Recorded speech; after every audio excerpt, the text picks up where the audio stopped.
or Silvino. Abram isminde ve Silvino isminde iki tane işçiden orada bahsediliyor. The date. Tarihler var yine. The number of calves born while this person was working. Bu adam sorumluyken, işin başında o varken doğan buzağların adedi. The number of calves that died. Ölenlerin adedi. And the average mortality. Ve ortalama ölüm oranı. So we can see that Silvino does very much better than Abram. Bu verilere göre Silvino, Abram'dan çok daha iyi bir iş çıkarmış.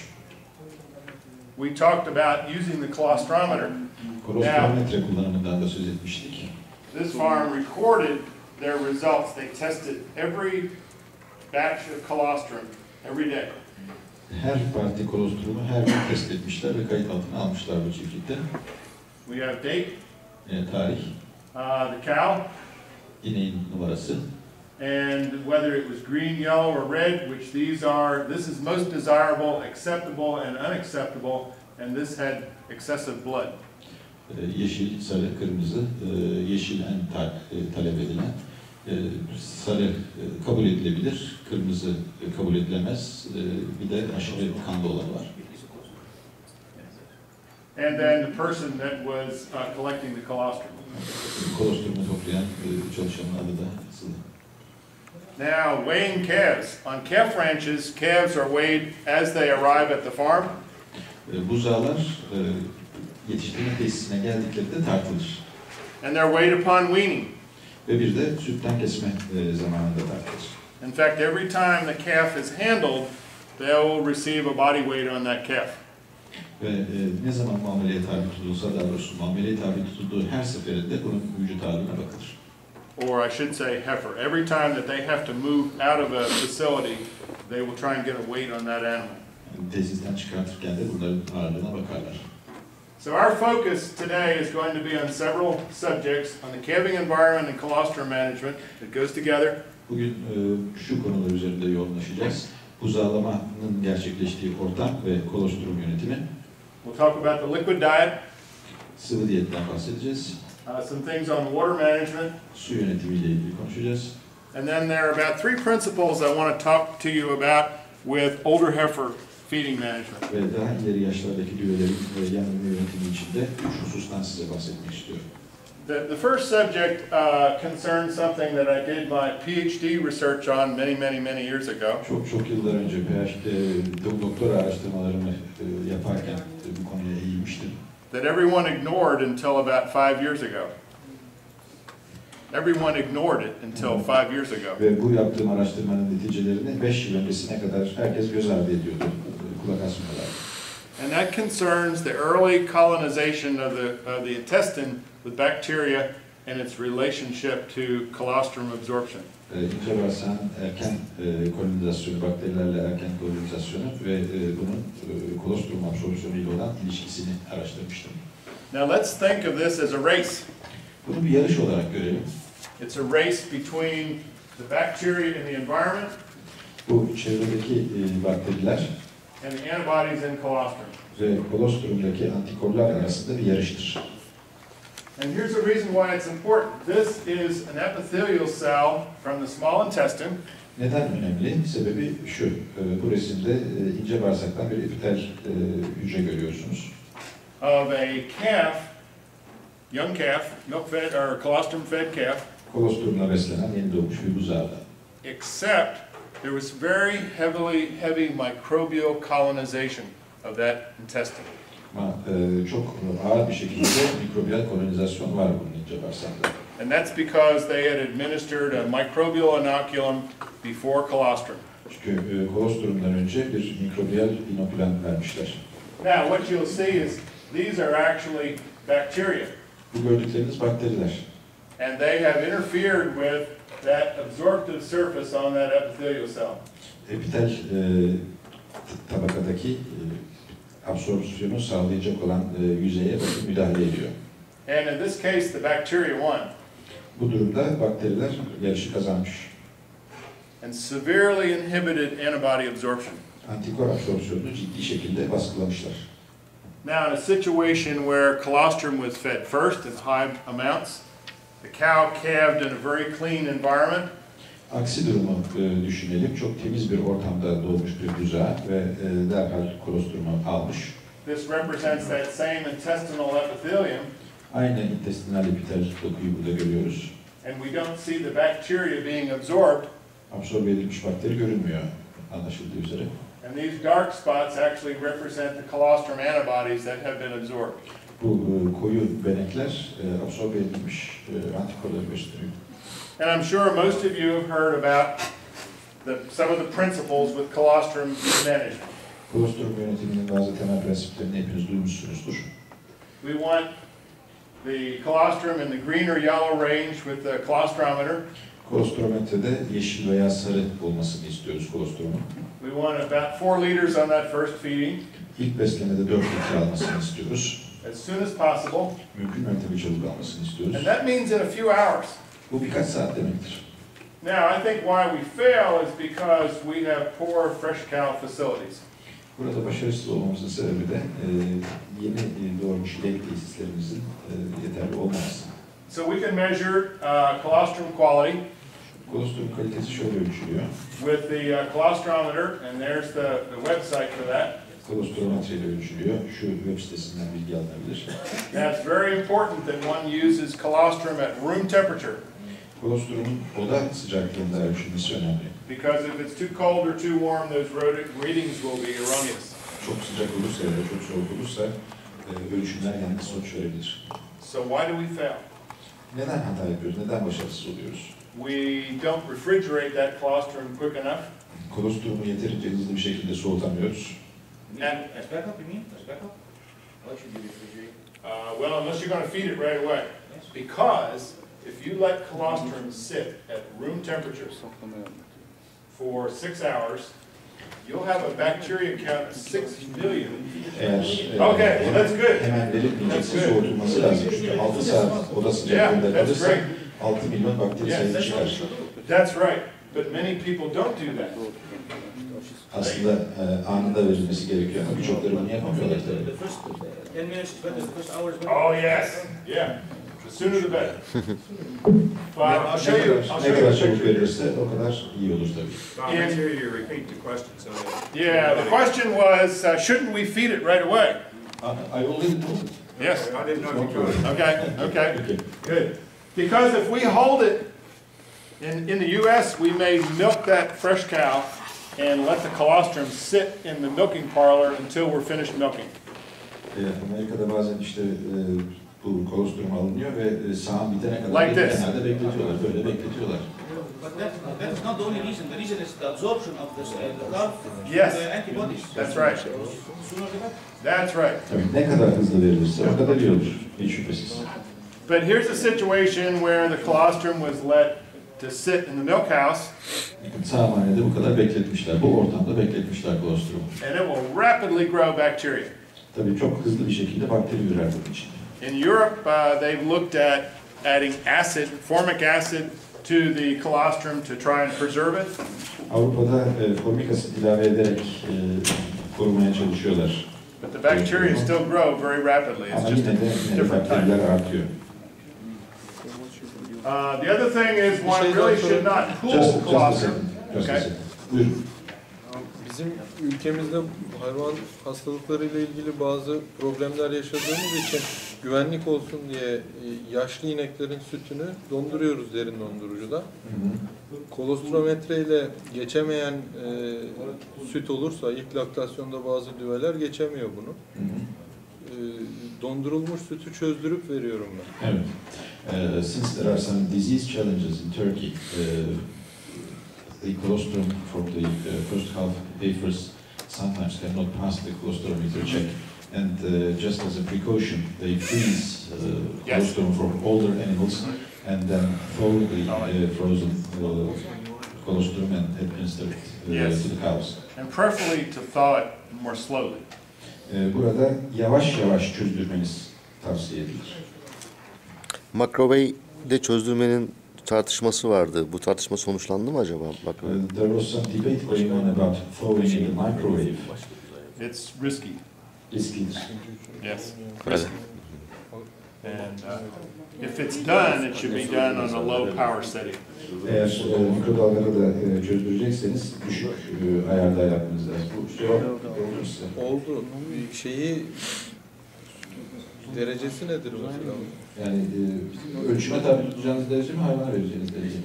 Yavaş çözdür derken nasıl yavaş? Well, when you say you have to thaw it slowly, how slow? Can you give some figures? It depends on how. The best way to freeze it is to have a 2 or 3 liter plastic bag. Şimdi en iyisi 2-3 litrelik bir plastik kapta bunu doldurmak.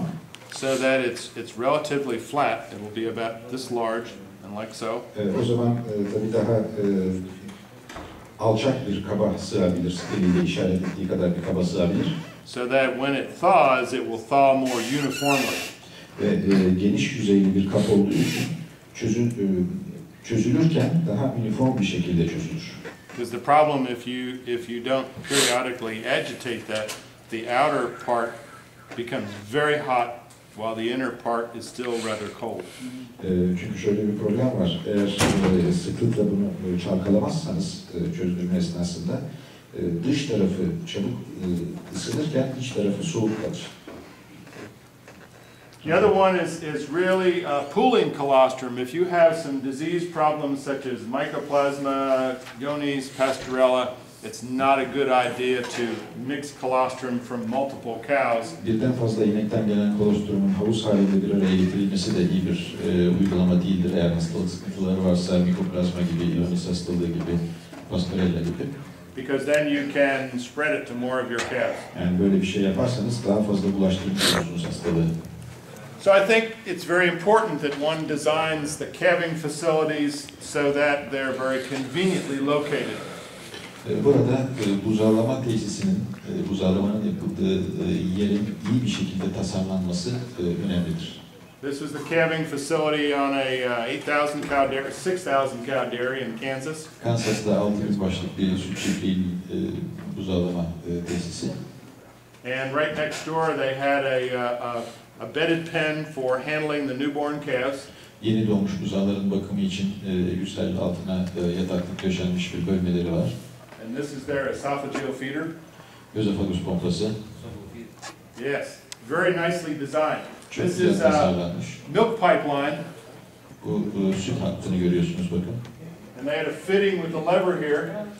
Orada vanalı bir ağzı var. And the hose with a stainless steel end on it. Çok iyi fikir ya. Hortum var. Hortumun ucunda da paslanmaz çelikten bir parça var.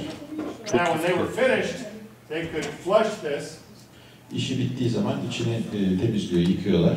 and fill that up with a chlorinated solution. Klorlu solüsyonla dolduruyor. And then put this end back in the top to keep it sanitized. Ucunu da yani hayvanın ağzına verdiği ucunu da tekrar tepeden içeri sokarak bunu dezenfekte etmiş oluyor. Süper fikir.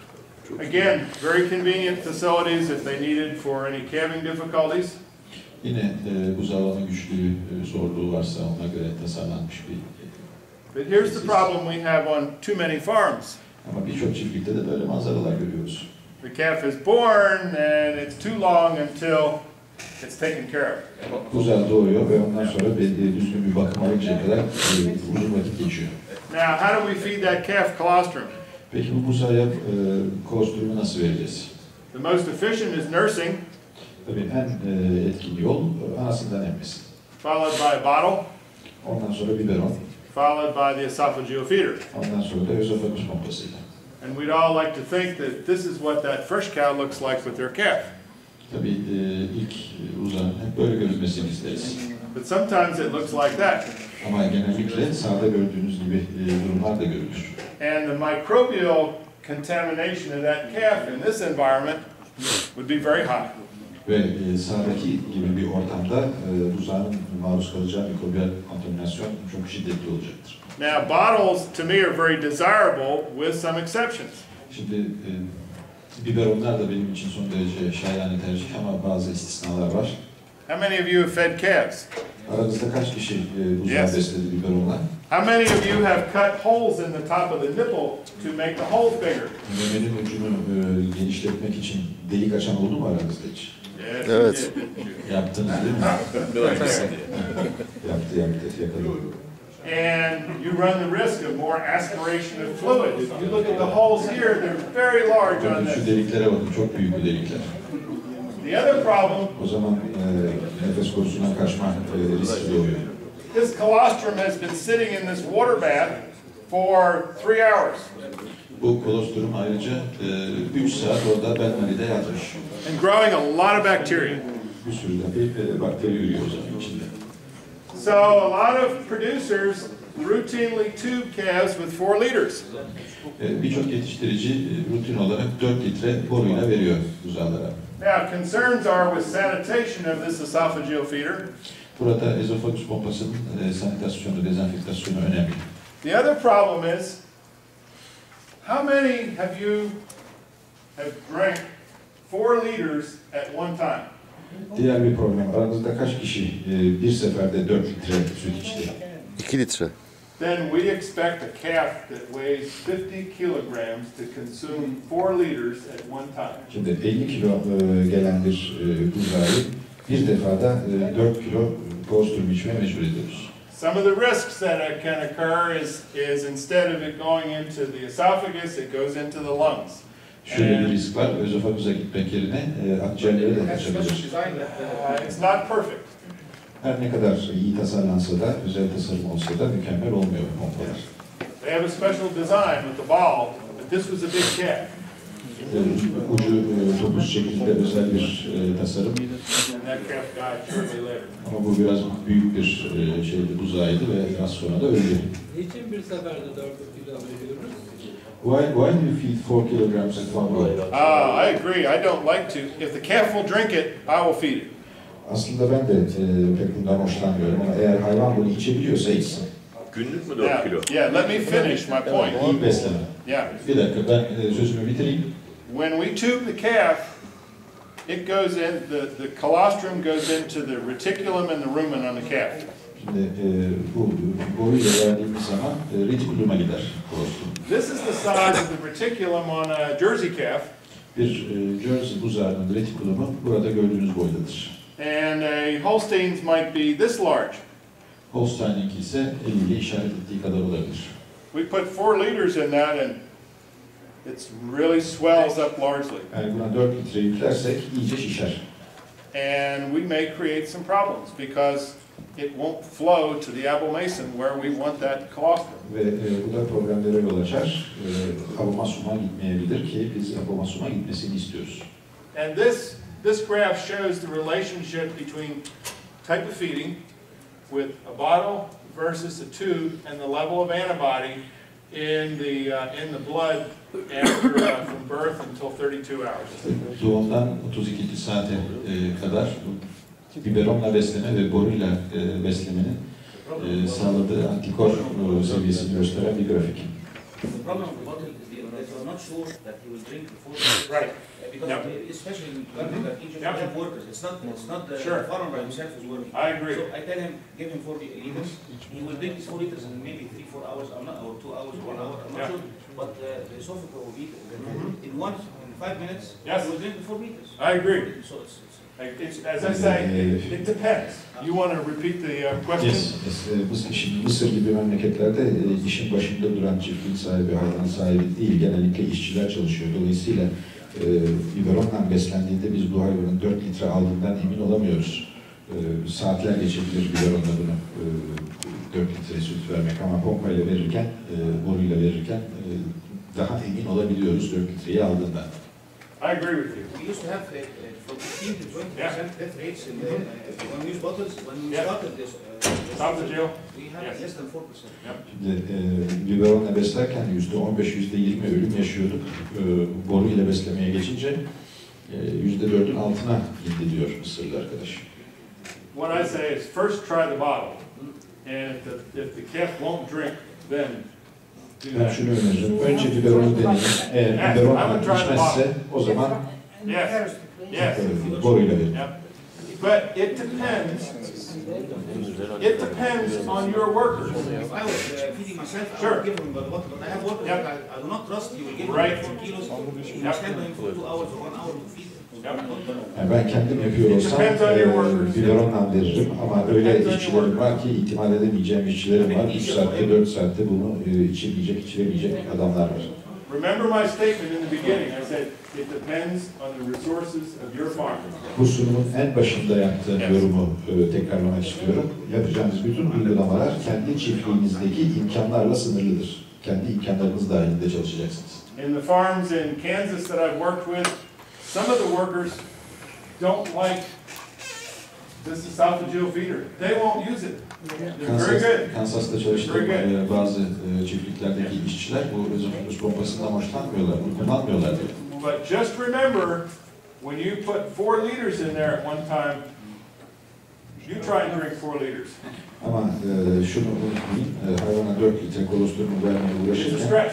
ben 4 litre süt içsem başıma ne gelir, nasıl hissederim onu bir düşünün. Stresli bir iştir bu. The other comment has gained some popularity is, what about feeding probiotics to the young calf? I didn't give you. These are beneficial bacteria. I didn't hear the Oh, beginning excuse of me. your comment. What about, there's been some popularity of adding probiotics to the newborn calf, very early in life. Yeni doğmuş buzağlara probiyotik verilmesi bir ara pek modaydı, yaygındı. And the idea is let's put some good bacteria in there. Buradaki ana fikir iyi bakterileri devreye sokalımdı. Well, this was my graduate research at Virginia Tech. Virginia Tech'te lisans araştırmada And we araştırmasının konusu buydu zaten. We added probiotics. Probiyotik ilave ettik. We challenged them with a E. coli, a pathogenic E. coli, Ondan sonra patojen E. coli ile tehditte bulunduk. and it protected them from diarrhea, Ve probiyotik diğereden korudu hayvanları. but their antibody absorption was gone. Ama antikor absorpsiyonları sıfırlandı. And so this makes a lot of practical sense, Bu son derece pratik bir mantık ifade ediyor. but we want to make sure that we administer a probiotic after colostrum, Ama probiyotik vereceksek kolostrumdan sonra vermek lazım. or one of these colostrum supplements or replacers. Ya da kolostrum takviyelerinden ya da kolostrum ikamesi olarak satılan ürünlerden yararlanılabilir. Because there are some of these on the market that have probiotics added to them, and that is, I would not recommend it. Bunların içinde probiyotik içerenler var ki bunları ben önermiyorum. Because remember, if we add probiotics before or with colostrum, Çünkü kolostrumla birlikte ya da kolostrum öncesinde probiyotik verirsek we run the risk of harming antibody absorption. antikor absorpsiyonuna zarara uğratabiliriz. Böyle bir risk vardır. Now here are some protocols, and we pretty much reviewed these. Burada bazı protokoller var. Bunları hepsinin üstünden geçtik zaten. But notice I say, yes, I want to use the esophageal feeder, but as the last resort, if we can. Depends on your work. Bu ezofagus pompasını ben son çare olarak öneriyorum.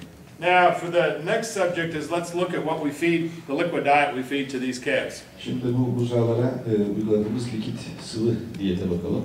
And there was a nice, very practical study that looked at the variation of the liquid diet with growth of the calf. Buzağının büyümesiyle bu sıvı diyetin ilişkisine bakan çok güzel bir araştırma var. And found out the more consistent that it was, the higher the growth. Sıvı diyet ne kadar tutarlı uygulanıyorsa, yani varyasyonu ne kadar azsa, büyüme de gelişme performansı da o kadar üstün oluyor. How many of you feed waste milk to calves?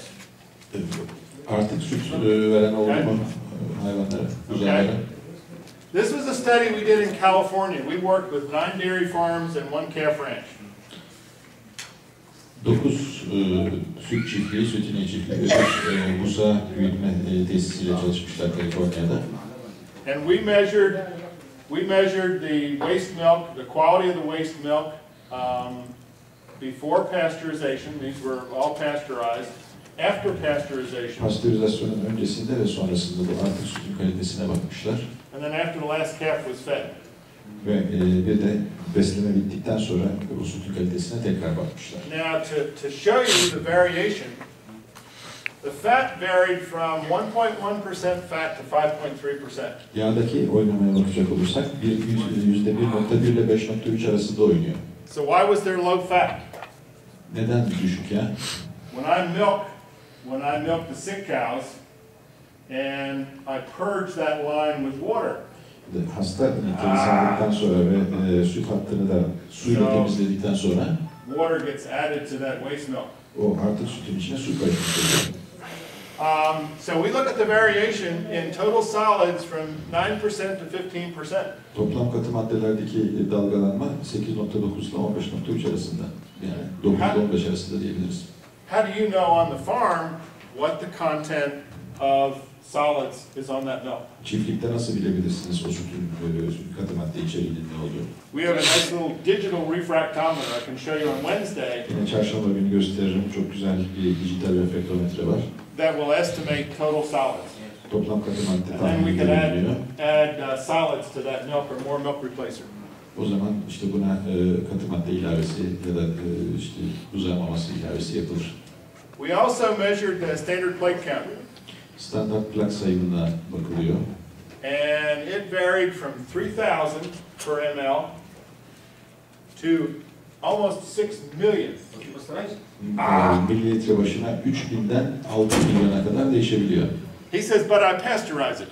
Ama arkadaş da diyor ki ben pastörize ediyorum. Okay, our goal for pasteurization is 20,000 standard plate count. Pastörizasyondaki hedefimiz 20.000 standart plak sayım. If I have 6 million, and pasteurization will destroy 98% of the bacteria. 6 milyon varsa ve pastörizasyonla bakterilerin %98'ini tahrip edersen We're going to be way over our goal because we cannot get down to our goal of 20,000. yine de hedefimizin üstünde kalmış oluruz. Çünkü 20.000'e inemeyiz. And if we look at the total volume of waste milk available on farm, this is in liters per calf per day. The lowest amount was about 3.6 liters, and the greatest amount was about 7.6 liters. Toplam hacim olarak artık süte bakarsak bir çiftlikte en düşük miktar 3.6, en yüksek 7.5 In this case, buzağı başına. we had plenty of waste milk. Bu durumda For the bakın, calves. çok fazla gelmiş 7.5. In this case, we had not enough waste milk. 3.67 bu da yetersiz. What do you suggest, to throw this waste milk? No, pasteurize it. Peki biz bu sütü Yes. ne yapalım? Atalım mı? Use it for Hayır. gas or not? No, no, no. Pastörize edelim. What do we do with this waste milk? No, what we need to do with the waste milk is to make sure that it doesn't get real high bacteria count. Burada istediğimiz Before şey pasteurization. pastörizasyondan önce aşırı yüksek bir bakteri sayımına ulaşmasın bu süt. Realize the limitations. Buradaki sınırlamalarımızın farkında olmamız lazım. So we milk the hospital pen, the sick cows. Hasta inekleri sağıyoruz. We collect it, we cool it as soon as possible. Topluyoruz bu sütü ve bir an evvel soğutuyoruz. You pasteurize it and you feed it as soon as possible. Pastörize ediyoruz ve yine mümkün mertebe çabuk yediriyoruz. We treat this milk just as we would treat the saleable milk. Yani And we'll have no problem. bu sütü de aynen satabileceğimiz süt gibi muameleye tabi tutarsak problem olmaz. Antibiyotik süt de veriyorlar mı? Do you also give milk tainted with antibiotics? As long as it's not, it depends, Yine duruma bağlı. okay? If it's one cow treated and there are 10 cows in the hospital pen, if it's the milking right after she's been treated with very high levels, and it should not be a problem. Yani 10 tane hasta hayvanımız varsa bunlardan bir tanesi antibiyotik almışsa ya da antibiyotik verildikten hemen sonra sağlık çok yüksek seviyede antibiyotik bir süt değilse problem olmaması lazım. What we do is that the waste milk, Right. I don't know if it's correct or not usually. The waste milk is about 30% of the milk that needs for the cow. Okay. So I always add about 60 to 70% of milk mixed with Okay. waste milk after the pasteurization. Okay. So Yep. this makes it There's other things you can do. You could feed, if you do a very good job of pasteurization, you could feed that to the baby calves. Eğer çok iyi bir pastörizasyon yapılabilirse yeni doğmuş buzağlara, en genç buzağlara da verilebilir. And then feed milk replacer to the older calves. Daha ileri yaştaki buzağlara da buzağı maması verilir. It depends. Bu Mısırlı arkadaş karıştırıyormuş aynı zamanda. We can discuss more on Wednesday, okay? Bu tartışmaya daha derinlemesine çarşamba girebiliriz. Now we have milk. Yes. Pasteurizasyon kriterleri ne olması lazım karşı devletin karıştırdığı? Hangi pasteurizasyon kriterleri? What should be the pasteurization criteria? The temperature, so forth. It's time temperature. It's I forget it's centigrade. It's 145 degrees Fahrenheit for 30 minutes. 30 dakika 145 derece Fahrenheit. Yeah. Çevirmeniz lazım. 75 Right, diyor. and then cool it very quickly. Right, down to 110. Ondan sonra da çok hızlı bir şekilde 110 derece Fahrenheit'a soğutmanız lazım. And I'll get those conversions on Wednesday. I have some publications I Bu can give on this. dönüştürmeleri de yaparız çarşamba. Gerçi yayın da var, onu da veririm size. So we feed milk replacers. Does that solve our problem? Peki buzağı maması verirsek bu bizim sorunumuzu çözüyor mu? How do you mix your... Go ahead. Nasıl karıştırıyorsunuz bu buzağı mamasını? Buyurun siz bir şey soruyordunuz. Ben buzağı maması kullanmıyorum. Önce buzağı maması kullandım, ölüm oranı arttı buzağlarda. She is not using any milk replacer because when she used the mortality rate spiked. We're going to talk about Bende quality de in tam just a tersi minute. oldu. But this gentleman had Ben de sütte totally başarılı oldum. contrary experience. He has better results with milk. We'll talk about that in just a minute, okay? Şimdi sabredelim bir dakika sonra bu konuya gelecek. Because when we mix milk replacer, do we have problems? Çünkü bu buzağı mamasının karıştırılması esnasında problem oluyor acaba. Many times we add cups of the powder to water. Bazen suyun içine tozu atarız kapla. How full is the cup? Do we weigh? Tartıyor muyuz acaba o kap ne kadar dolu? And so we need to weigh the powder Tozu tartmamız lazım. and weigh the water. Suyu tartmamız lazım.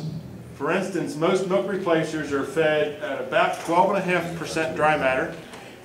%12,5 kuru maddede genellikle verilir çoğunluğu bu uzamamalarının. And that would be 500 grams of powder and 3.5 liters of water. Bu da 3,5 litre suya 500 gram toz gibi bir şeydir. Or 3.5 kilograms of water.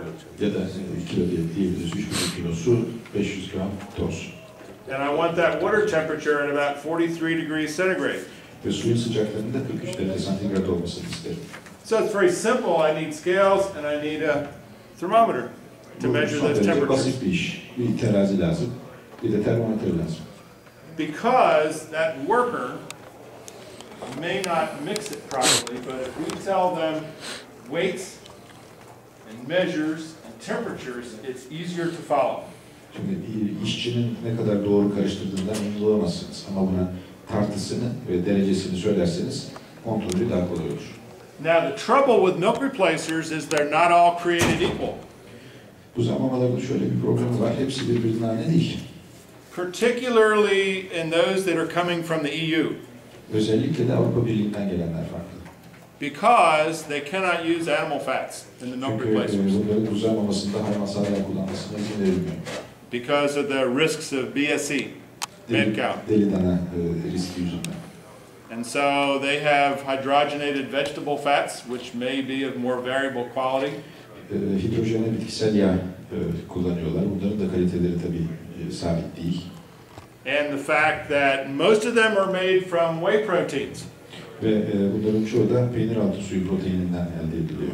But all whey proteins are not equal in quality. Ama peynir altı suyu proteinleri hepsi birbirinin aynı kalitede değil. Some could have salmonella or coliforms. Bazıları da salmonella olabilir, koliform olabilir. Some could be overheated. Bazıları aşırı ısıtılmış olabilir. Mama haline dönüştüğünde de olur mu? Even when they are converted into replacer. Yes. Oh yes. Yes. Evet olabilir. It depends on how it's processed. İşleme tekniğine bağlı. Yani you mean buying a milk replacer from a famous company can have diseases inside it? The company has Usually not from very reputable a companies. reputable company. Yani çok iyi şöhretli şirketlerden alınanlar, çok iyi markalardan alınanlar genellikle sorunsuzdur. Türkiye'de In the US, hep soyamaz. In the U.S., Land O'Lakes, Milk Specialties, Purina, Land very O'Lakes, high Specialty, quality, bunlar iyi kaliteli buzağlaması yapıyor Amerika'da. and you'd have very high degree of confidence. Bunlara güveniliyor. But we all know that someone comes to your farm and offers to sell you an all-milk replacer İsimleri bir daha sayalım. much lower cost. Ama bazen de birileri gelip, satıcılar gelip tamamen sütten yapılmış bir buzağlamasını çok daha düşük fiyattan satmayı önerebilirler. And they say it's all milk, Tamamen sütten yapılmış derler. but it may have bacterial contamination. Ama bakteriyel kontaminasyon olabilir bunlarda. It may be overheated when drying, Kurutma esnasında aşırı ısıtılmış olabilir. and their quality control may not be as high as some of the Ve more reputable kalite companies. kontrolde o kadar kuvvetli olmayabilir. Now, if we look at the tag, there are some substitutes for whey proteins.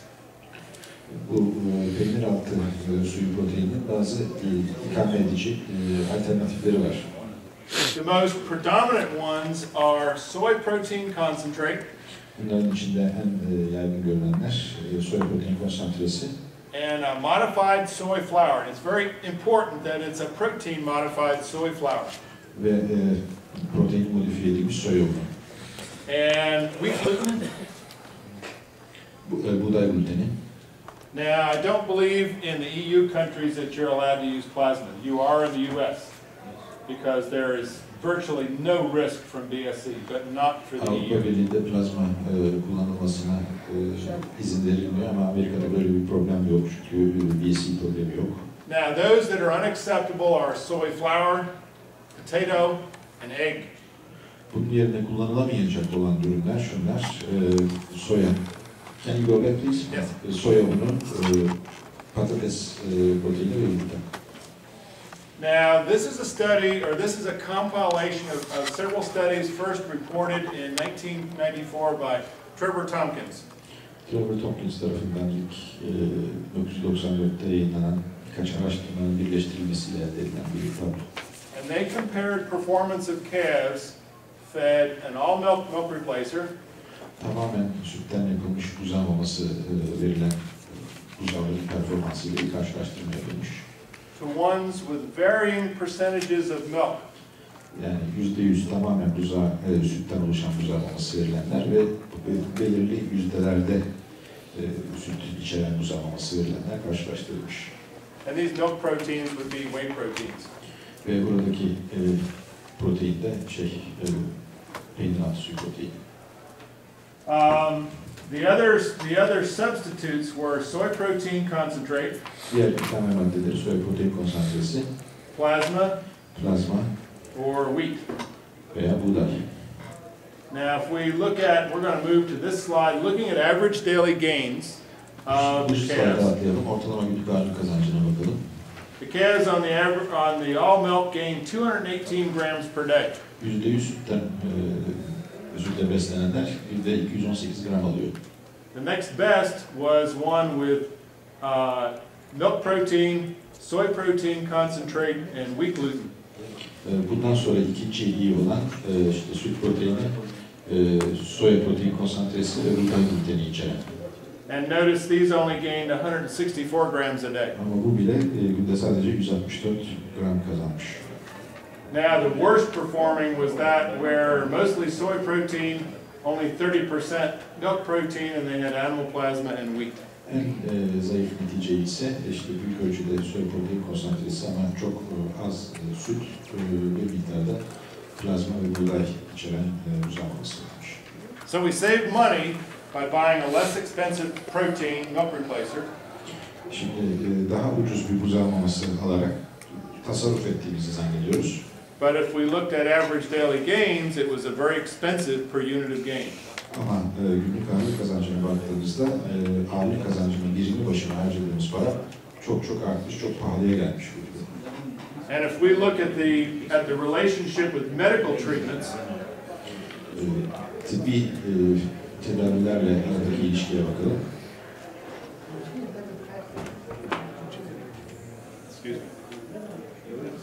we can see that much higher medical treatments on this calf where we had the lowest gains. En düşük ağırlık kazancını sağlayan hayvanlara yapılan tıbbi tedavi masrafı da çok yüksek. So if we substitute milk proteins, and this is with a substitution of 15% of the milk protein with some other protein source. %15'ini, süt proteininin %15'ini ikame edersek başka protein kaynaklarıyla. And we'll focus on the more popular substitutes. Tabii burada en yaygın kullanılan popüler ikame maddeleri üzerinde yoğunlaşacağız. We saw when soy flour substituted for milk about 81% of the all milk in terms of growth.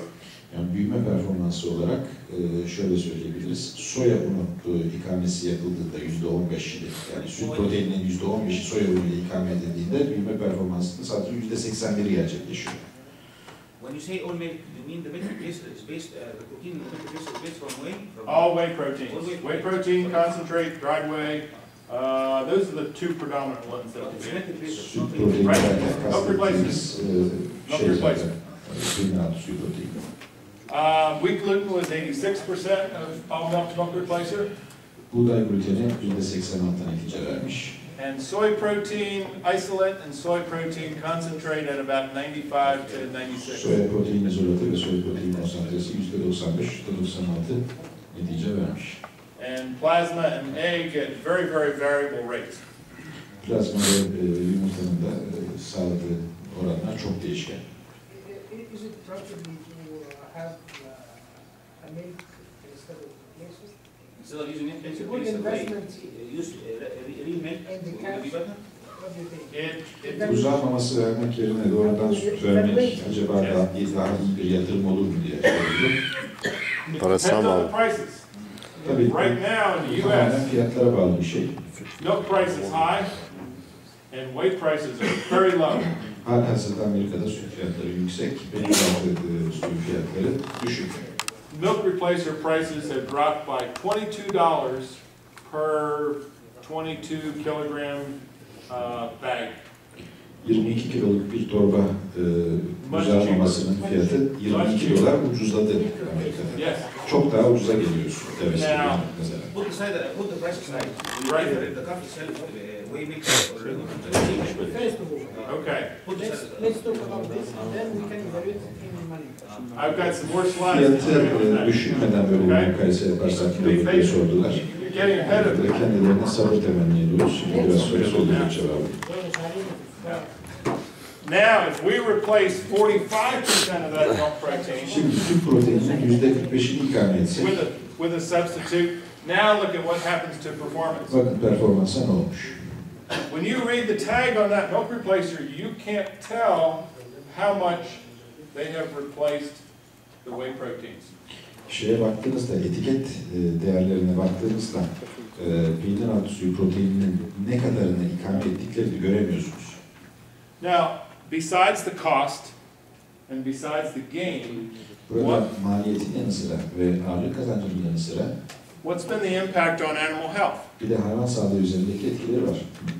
What's been the impact on labor for treatment of sick animals? Hayvan hastalanırsa bunun tedavisi için harcanacak olan mesai, bunun da önemi var.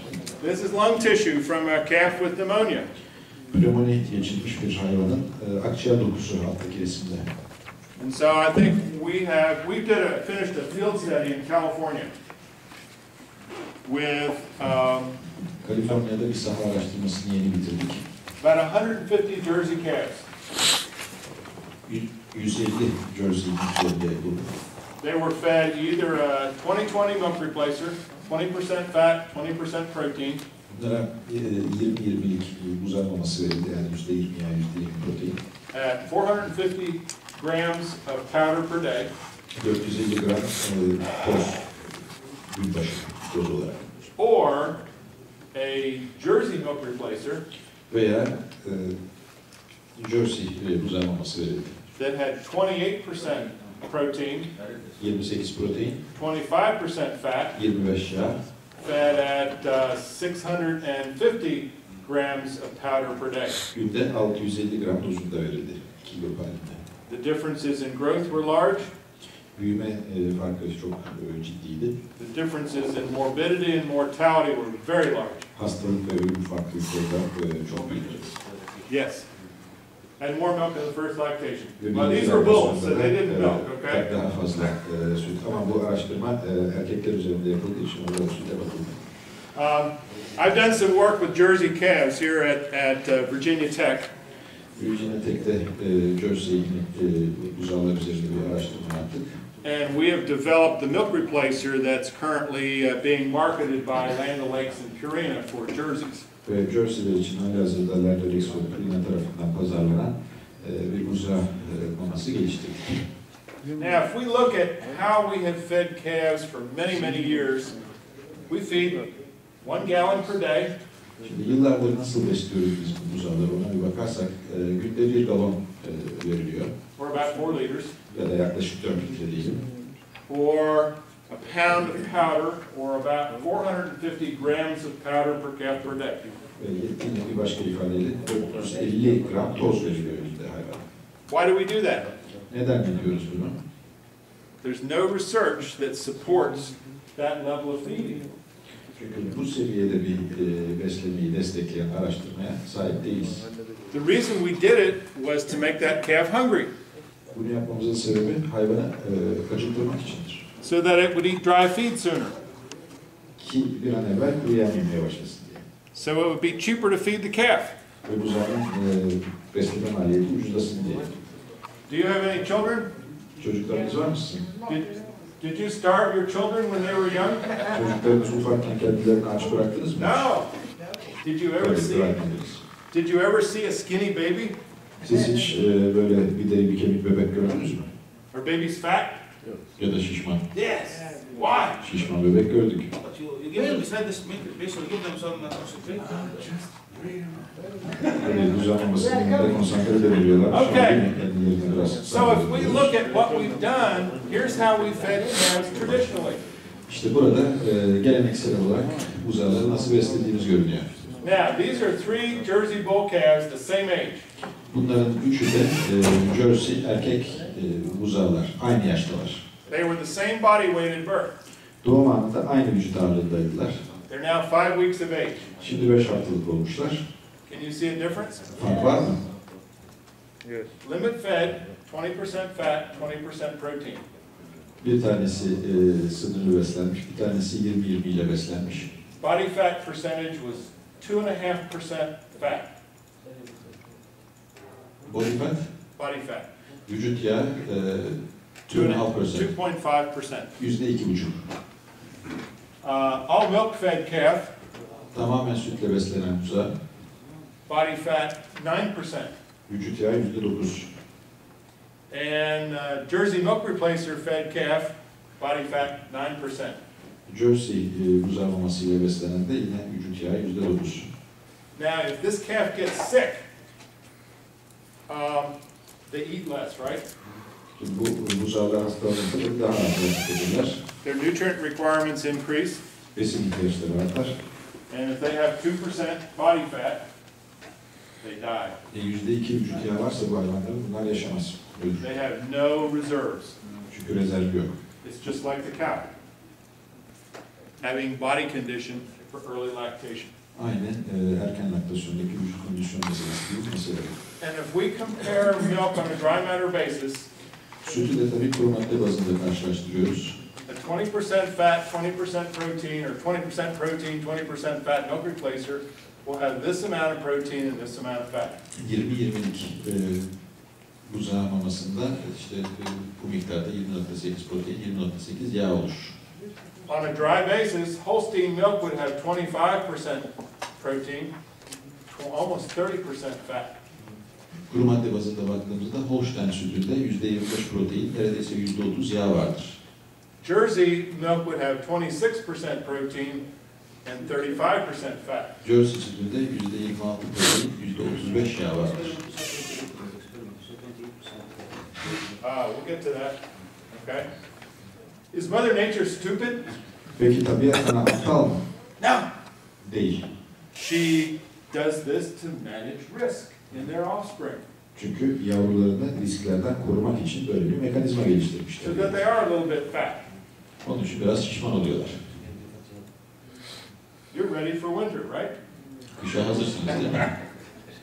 Okay, so we did a study where we sacrificed some calves at the end of the first week. Birinci haftanın sonunda bazı buzağları keserek bir araştırma yapmışlar. And we fed calves either limit fed at 20% fat, 20% protein milk replacer.